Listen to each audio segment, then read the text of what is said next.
बाक्सानि सुबुनखाथा इउएन academy फरायसालियाबो फोरोंगिरि सान फालिदों। दिनै 5 सेप्तेम्बर। दिनैनि सानावनो 1888 मायथाइयाव डक्टर सर्वपल्ली राधाकृष्णआ जोनोम जादोंमोन।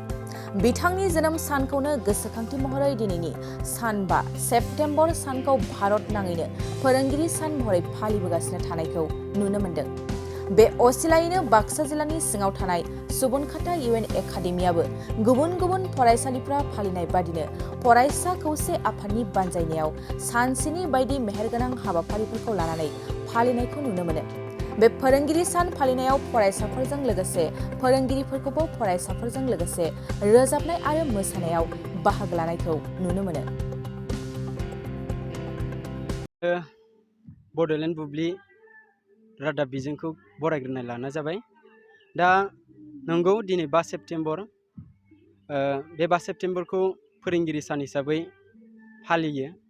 दा बेबायदिनो जोंनि इउएन एकाडेमि सुबुनखाथायाबो बे 5 सेप्तेम्बरखौ फोरोंगिरि सान हिसाबै खोब देग्लाय गाजा गोमजायै फालिदों। आं गोबां प्राउड फिल खालामदों।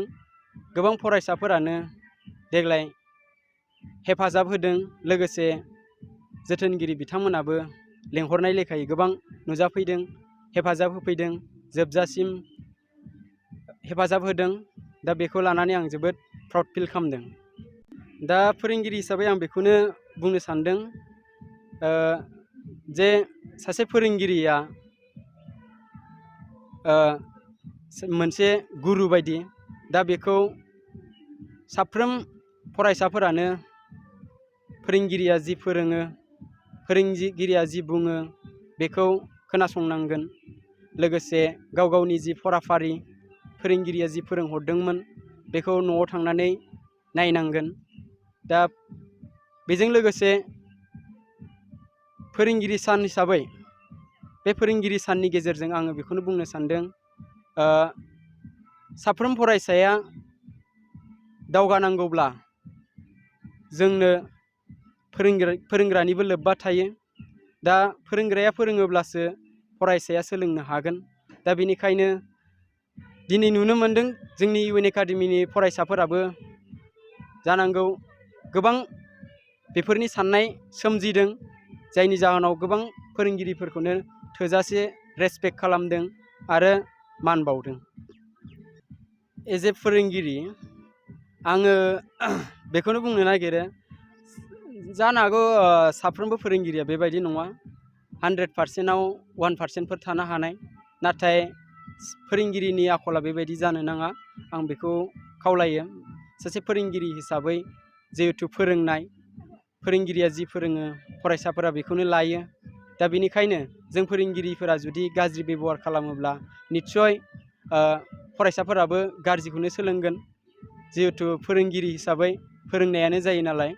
दा बेखौनो खावलायो बुहुमनि माखासे फोरोंगिरिफोराबो, जोंनि माखासे फोरोंगिरिफ्राबो दा बेबायदि आखलखौ फोरोंगिरि हिसाबै गनायथावना नङा आरो।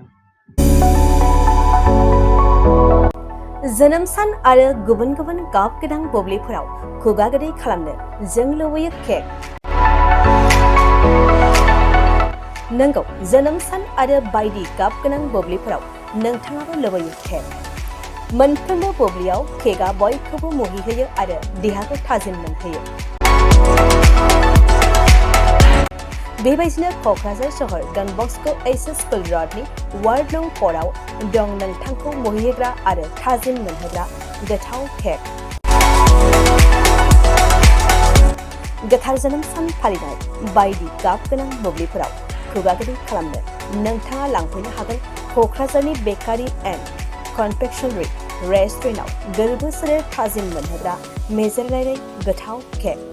बे गोथाव मेजेरनां केकखौ जानो लुबैदोंब्ला थोंजोङै मख'नाय थंआव थांनाबो लायनो हागोन आरो बिथांमोननि होखानाय 767601351888 8860607313 आरो 8800766409 जानबुं अनजिमायाव सुलादाना बुकिं अर्डारबो खालामनो हागोन। अब्ला माखौथो नेना थाखो? जोनोम सान आरो गाब गोनां बुब्लिनि थाखाय दानो अर्डार खालाम बेकारि एन्ड कनफेक्शनारि रेस्टुरेन्टआव केक।